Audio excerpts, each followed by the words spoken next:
Growing up, we were often told to buy a home, pay off the mortgage over time, and eventually own an asset outright without a mortgage. But with the average home now reaching £280,000 and in London £560,000, we're going to look at whether buying a home in the current market is the right thing for you to do, or whether renting might be a smarter option for you and where you're based. If you're new here, welcome. My name's James. I'm the co-founder and managing director of a property investment business called Freighter Property Partners, but this channel is all about your education. If you like the video, don't forget to hit like and subscribe to the channel, but let's get started. First and foremost, let's look at the data. The average home in the UK is now worth around £280,000, but this number can be quite deceptive as the market is not uniform. There's big differences when we look at the north compared to the southeast, with the average home being worth around £560,000 in London compared to just £250,000 in Manchester. Not only this, if we look at growth since 2016, the average property in Manchester has grown by nearly 78% compared to London, which has only been around 14.5% growth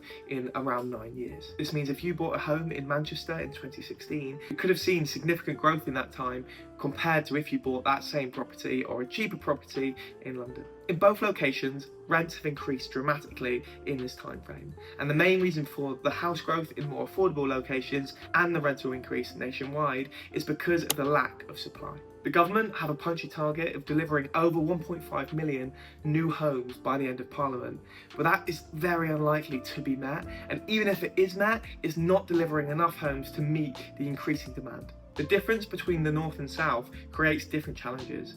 In the north, the increasing rents make it a little bit more difficult to save deposits to buy your own home, whereas the south, there's a different problem altogether. That problem is mainly due to being able to get residential lending for your own home. The reason for this is you can only get residential lending for 4.5 to 5 times your combined salary. Let's say you're on £50,000 in London and so is your partner. That means your combined salary is £100,000.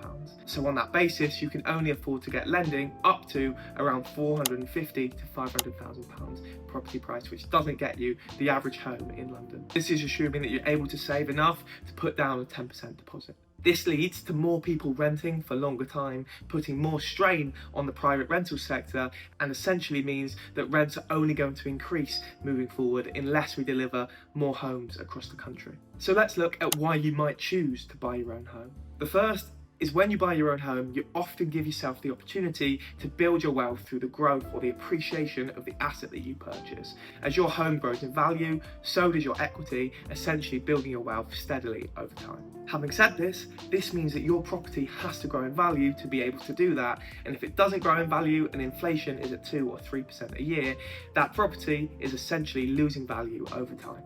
The next reason you may choose to buy your own home is the financial stability that it gives you. When you buy your own home, you'll usually have a fixed mortgage and other things that you'll have to pay for every single month, so you know that that is going to stay relatively the same each month moving forward. The catch with this is when you do own your own home, you may have things that you need to pay for that you wouldn't have to if you were renting.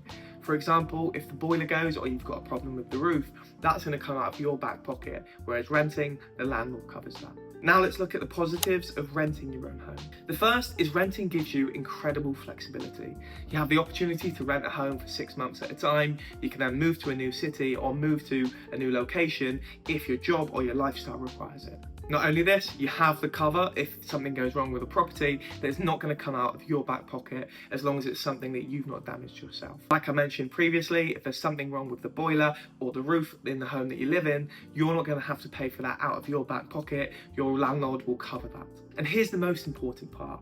If you choose not to buy your own home, you could use that cash to invest elsewhere and essentially build your wealth through something that is more likely to grow your wealth over time. In my business, Freighter Property Partners, we're seeing more and more investors based in the south and the southeast that are investing in property prior to buying their own home.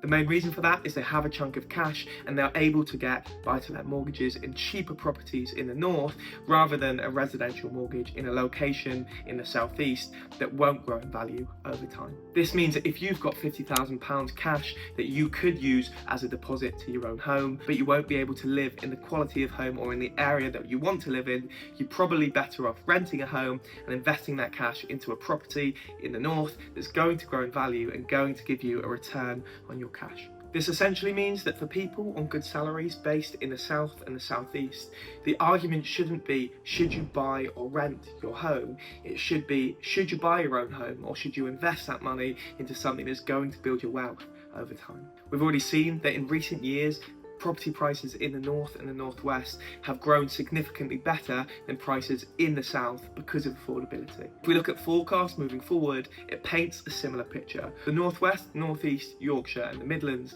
are likely to have significantly better growth than places in the south and the southeast. The main reason for that is affordability and these other locations getting big institutional investment projects. Savills themselves have projected that the northwest is likely to have 31.2% growth over the next 5 years.